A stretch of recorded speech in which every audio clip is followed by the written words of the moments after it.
Hi hello ನಮಸ್ಕಾರ. ಆಹಾರ ಜಗತ್ತು ಯೂಟ್ಯೂಬ್ ಚಾನಲ್ಗೆ ಸ್ವಾಗತ. ಮನೇಲಿ ಸಿಂಪಲ್ ಆಗಿ ಹೋಟೆಲ್ ಸ್ಟೈಲ್ ಪಲಾವ್ ಮಾಡೋದು ಹೇಗೆ ಅಂತ ನೋಡೋಣ ಬನ್ನಿ. ಈ ಥರ ಒಂದ್ಸಲ ನೀವು ಮಾಡಿ ನೋಡಿ ಹೇಗಿದೆ ಅಂತ ಕಮೆಂಟ್ ಮೂಲಕ ತಿಳಿಸಿ. ಇದಕ್ಕೆ ಬೇಕಾಗಿರೋ ಪದಾರ್ಥಗಳು ಏನೇನು ಅಂತ ನೋಡೋಣ. ಬೀನ್ಸ್ ತೊಗೊಂಡಿದ್ದೀನಿ, ಸಣ್ಣಗೆ ಹಚ್ಚಿಟ್ಕೊಂಡಿದ್ದೀನಿ ಬೀನ್ಸ್ನ. ಕ್ಯಾರೆಟ್, ಒಂದು ದೊಡ್ಡ ಗಾತ್ರದ ಕ್ಯಾರೆಟ್ ತೊಗೊಂಡಿದ್ದೀನಿ. ಗೆಡ್ಡೆಕೋಸು ಒಂದು 1/4 kg ಬಟಾಣಿ ತೊಗೊಂಡಿದ್ದೀನಿ.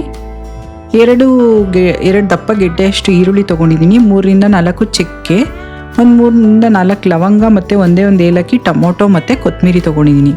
ಇದು ರುಬ್ಬೋದಕ್ಕೆ ಮಸಾಲೆ. ತೆಂಗಿನಕಾಯಿ ತೊಗೊಂಡಿದ್ದೀನಿ ಸ್ವಲ್ಪ. ಬೆಳ್ಳುಳ್ಳಿ 1.5 ಗೆಡ್ಡೆಯಷ್ಟು ಬೆಳ್ಳುಳ್ಳಿ ತೊಗೊಂಡಿದ್ದೀನಿ. ಶುಂಠಿ 3ರಿಂದ 4 ಇಂಚಷ್ಟು, ಚಕ್ಕೆ ಒಂದು ಸ್ವಲ್ಪ, ಲವಂಗ ಒಂದು ಸ್ವಲ್ಪ, ಒಂದು ಏಲಕ್ಕಿ ತೊಗೊಂಡಿದ್ದೀನಿ. ಸೋಂಪು ತೊಗೊಂಡಿದ್ದೀನಿ ಸ್ವಲ್ಪ, ಗಸಗಸೆ ತೊಗೊಂಡಿದ್ದೀನಿ, ಕೊತ್ತಂಬರಿ. ಇದಿಷ್ಟನ್ನು ರುಬ್ಬೋದಕ್ಕೆ.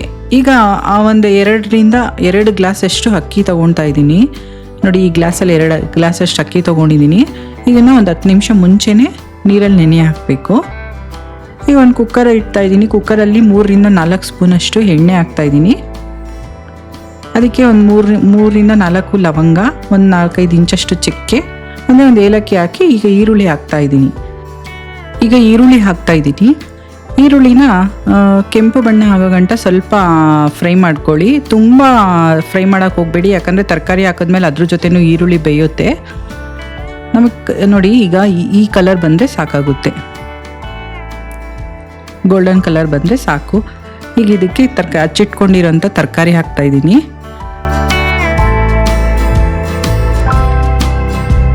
ಬೀನ್ಸು, ಕ್ಯಾರೆಟು, ಹಸಿ ಬಟಾಣಿ. ಯಾಕಂದರೆ ಈಗ ಹಸಿ ಬಟಾಣಿ ಸೀಸನ್ ಆಗಿರೋದ್ರಿಂದ ಬಟಾಣಿ ಹಾಕ್ತಾಯಿದ್ದೀನಿ. ನೀವು ಅವರೆಕಾಯಿ ಸೀಸನ್ ಆಗಿದ್ರೆ ಅವರೆಕಾಯಿ ಹಾಕ್ಕೋಬೋದು, ತುಂಬ ಚೆನ್ನಾಗಿ ಬರುತ್ತೆ. ಗೆಡ್ಡೆಕೋಸು ಎಲ್ಲ ಹಾಕಿ ಮಿಕ್ಸ್ ಮಾಡ್ತಾಯಿದ್ದೀನಿ.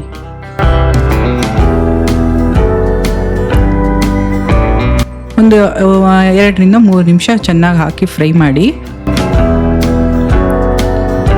ಈಗ ಇದಕ್ಕೆ ಟೊಮೊಟೊ ಮತ್ತು ಪುದೀನ ಕಟ್ ಮಾಡಿ ಇಟ್ಕೊಂಡಿರೋಂಥ ಎರಡನ್ನೂ ಸೇರಿಸಿ ಮಿಕ್ಸ್ ಮಾಡ್ತಾಯಿದ್ದೀನಿ.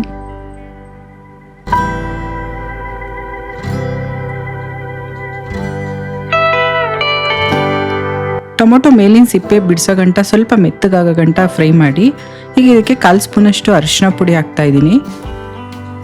ಮತ್ತು ರುಚಿಗೆ ತಕ್ಕಷ್ಟು ಉಪ್ಪು ಸ್ವಲ್ಪ ಮೀಡಿಯಮಾಗಿ ಹಾಕ್ಕೊಳ್ಳಿ. ಆಮೇಲೆ ಮಸಾಲೆ ಎಲ್ಲ ಹಾಕಿದ್ಮೇಲೆ ಒಂದ್ಸಲ ಟೇಸ್ಟ್ ಮಾಡಿ ನೋಡಿ, ಬೇಕಾದ್ರೆ ಆಮೇಲೆ ಸ್ವಲ್ಪ ಹಾಕ್ಕೋಬೋದು.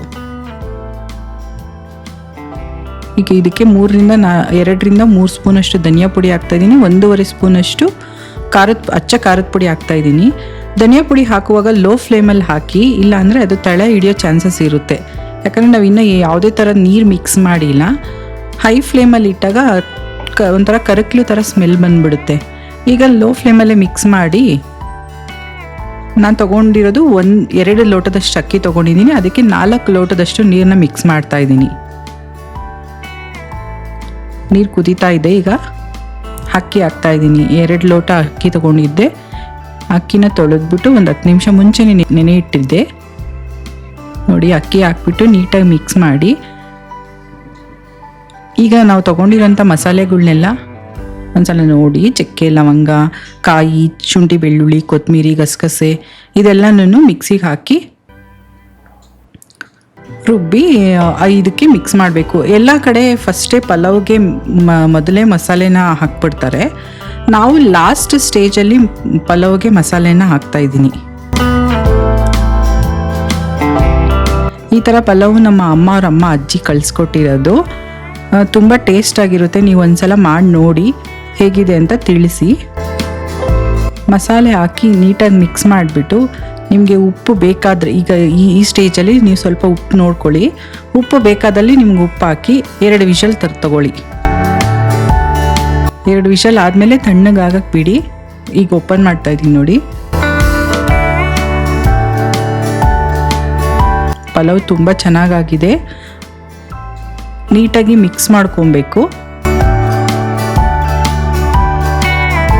ಇದಕ್ಕೆ ಮೊಸರು ಬಜ್ಜಿ ಅಥವಾ ಕಾಯಿ ಚಟ್ನಿ ಜೊತೆ ತುಂಬ ಚೆನ್ನಾಗಿರುತ್ತೆ. ಈ ಥರ ಪಲಾವ್ ಮಾಡಿ ನೋಡಿ ಹೇಗಿತ್ತು ಅಂತ ಕಮೆಂಟ್ ಮೂಲಕ ತಿಳಿಸಿ. ಮುಂದಿನ ವಿಡಿಯೋದಲ್ಲಿ ಸಿಗ್ತೀನಿ. Thank you.